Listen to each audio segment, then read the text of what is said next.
The town of Oakhaven was shrouded in an eerie silence. The streets were empty, and the air was thick with an unsettling stillness. It felt as if time itself had stopped in this forsaken place.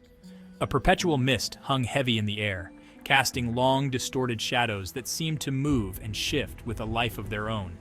The fog was so dense that it was difficult to see more than a few feet ahead. The leaves on the trees rustled ominously, even without a breeze. It was as if the forest itself was whispering secrets, secrets that were better left unheard. The sound was eerie, sending chills down the spine of anyone who dared to listen. At the edge of town, perched atop a desolate hill, stood the Hollow. This mansion was a relic of a bygone era, a silent witness to the passage of time and the decay that followed. It was a dilapidated Victorian mansion, its once grand facade now crumbling and decayed.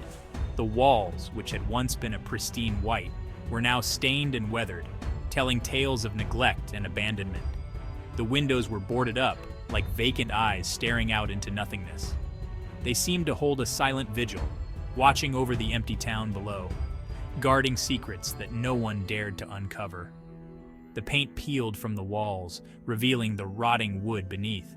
Each flake of paint that fell was a testament to the relentless march of time and the inevitable decay that it brought with it. The Hollow had been empty for years, ever since the last of its inhabitants had mysteriously vanished. The mansion stood as a haunting reminder of what once was, and what could never be again. It was a place of shadows where the past lingered and the present dared not intrude. The Harrows were a happy family, or so everyone thought. John Harrow, a successful businessman, lived in the Hollow with his wife Emily and their two young children, Daniel and Sophie. Then, one cold November night, they vanished. Without a trace, they disappeared. The police investigated, of course, leaving no stone unturned. But they found no signs of forced entry, no struggle, no clues to follow. The family's belongings were untouched, as if they had simply vanished into thin air. The case went cold, unsolved. The Hollow remained abandoned, a grim reminder of the family that was no more, a mystery unsolved. It was Halloween night. 5 friends, Max, Chloe, Jake, Emily, and Ryan, dared to venture into the unknown. The air was crisp, and the moon hung low, casting eerie shadows on the ground as they walked. They were drawn to the Hollow, like moths to a flickering flame. The mansion stood ominously at the edge of town, its windows dark and foreboding, as if it were waiting for them. Stories of the Harrow's disappearance had circulated among the town's youth, becoming the stuff of local legend.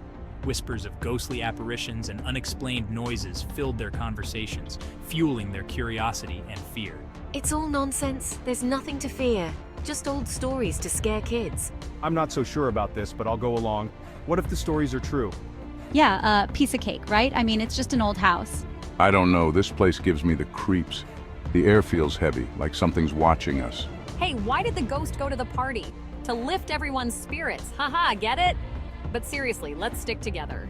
None of them were prepared for what awaited them inside. The creaking floorboards, the whispering winds, and the shadows that seemed to move on their own. The house was a labyrinth of dark hallways and hidden rooms, each corner holding a new terror. As they stepped inside, the door slammed shut behind them, sealing their fate. The old iron gate creaked open with a deafening groan as if it hadn't been disturbed in decades. The sound echoed through the still night, sending a chill down their spines. The overgrown path leading to the front door was swallowed by darkness, the wild vegetation almost reclaiming the path. Shadows danced in the moonlight, creating eerie shapes that seemed to move with a life of their own. The air grew heavy, thick with a palpable sense of dread. A dense fog rolled in, wrapping around them like a cold, clammy shroud, making it hard to see more than a few feet ahead. They hesitated at the foot of the porch steps, their hearts pounding in unison. The house loomed above them, its dark windows like empty eyes staring down, judging their every move.